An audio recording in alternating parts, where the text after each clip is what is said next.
నమస్తే, welcome to 6 TV. నేను Bhavani. బులెటిన్లోని details చూద్దాం. కరీంనగర్ జిల్లా వ్యాప్తంగా గత ఏడాదితో పోలిస్తే ఈ ఏడాది మట్టి వినాయకుల విగ్రహాలు పెరిగాయని చెప్పుకోవచ్చు. తెలంగాణ రాష్ట్రంలో ఖైరతాబాద్ విగ్రహం ఎత్తు 70 అడుగులు కాగా రెండవ స్థానంలో జగిత్యాల జిల్లాలో 54 అడుగుల మట్టి వినాయక విగ్రహం పెట్టడం జరిగింది. ఇక ఈసారి వినాయక మండపాల వద్ద ఎక్కువ శాతం మట్టి విగ్రహాలను పెట్టడం ప్రత్యేకంగా నిలిచింది.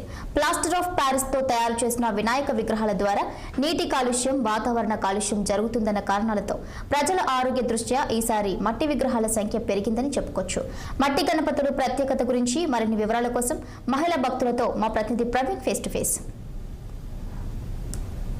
ఉమ్మడి కరీంనగర్ జిల్లా వ్యాప్తంగా ఈసారి గణపతుల సంఖ్య మాత్రం పెరిగిందని చెప్పుకోవచ్చు. అయితే మట్టి గణపతుల సంఖ్య ఈసారి విపరీతంగా పెరిగాయి. అయితే ప్రతి సంవత్సరము ప్లాస్టర్ ఆఫ్ ప్యారిస్ తోటి గణపతులు తయారు చేయడం వల్ల వాతావరణ కలుషితం, ఇటు నీటి కలుషితం జరుగుతుందన్న ఉద్దేశంతో ఈసారి మాత్రము మట్టి గణపతుల సంఖ్య పెంచారు. అయితే మట్టి గణపతుల సంఖ్యతో పాటు వాటి సైజులు కూడా పెరిగాయని చెప్పుకోవచ్చు. అయితే తెలంగాణలో హైదరాబాద్లో 70 అడుగుల గణపతి ఉండగా అయితే రెండో స్థానంలో కేటాయించబడినది జగిత్యాలకు సంబంధించిన గోల్డెన్ గణపతి 54 అడుగుల గణపతి ఉన్నది. అయితే దాంతో పాటు మనం చూసుకున్నట్టయితే ఇక్కడ మనకు 40 అడుగుల గణపతి కూడా మనం చూసాము.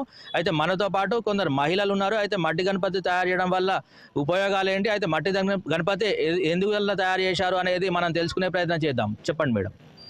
యాక్చువల్గా మట్టి భక్తులందరికీ నమస్కారము. వాణినగర్కి వచ్చినటువంటి వినాయకుడు భక్తులందరికీ నేను మనస్ఫూర్తిగా నమస్కారాలు తెలుపుకుంటున్నాను. వినాయకుడు అనేది ఎట్లా పడితే అట్లా కెమికల్స్తో తయారు చేయకూడదు. బంకమట్టి అంటే నది ఒడ్డున దొరికేటటువంటి బంకమట్టితో చెయ్యాలి. చేసి మళ్ళీ దాన్ని నదిలోనే నిమజ్జనం చేయాలి. ఆ తర్వాత బూస అంటే చెక్కకి సంబంధించినటువంటి ఆ బూరితోటి వినాయకుడిని చేయాలి. విశేషం ఏంటంటే రోజుకి సుమారు 4-5 వేల మంది వచ్చి దర్శనం చేసుకొని ప్రసాదాలు అర్పించుకుంటూ వెళ్ళడం అని జరిగేది. మన హిందూ సంప్రదాయం ప్రకారము, మన హిందూ సంస్కారం ప్రకారము బాలగంగాధర తిలక్ మనకి దీన్ని పరిచయం చేయడం జరిగింది. వినాయకుడిని నిలబెట్టడం కానీ, ఆ పూజలు చేయడం కానీ, నిమజ్జనం చేయడం కానీ జరిగింది. అంటే అదొక వేడుక, ఉత్సవంలాగా ఆడవాళ్ళందరూ, మహిళలందరూ పాల్గొని, మగవాళ్ళు కూడా దానాలు కానీ, ధర్మాలు కానీ, ప్రసాదాలు కానీ ఏదన్నా కానివ్వండి, ఆ భగవంతుడి పేరు మీద వితరణ చేయడం జరగడం అనేది గొప్ప విశేషము. ఈ గణపతి తయారు చేశారు, ఇది భూసతోటి తయారు చేశారు అని చెప్పి అంటున్నారు. అయితే ఇది ఏ విధంగా తయారు చేయడం జరిగింది, దీన్ని తయారు చేయడానికి గల కారణాలు ఏంటిది, అయితే మీరు ఇప్పుడు తయారు చేసిన గణపతిని నిమజ్జనం ఏ విధంగా చేయాలనుకున్నారు? యాక్చువల్గా ఈ గణపతులను తయారు చేయడానికి గొప్ప గొప్ప ఆర్టిస్టులు ఉంటారు. మళ్ళీ రేపు నిమజ్జనం అయిన దగ్గర నుంచి మొదలు పెడితే 1 year వరకు వినాయకుళ్ళు చేయడమే వాళ్ళ ఆ శిల్పకారుల యొక్క గొప్పతనము.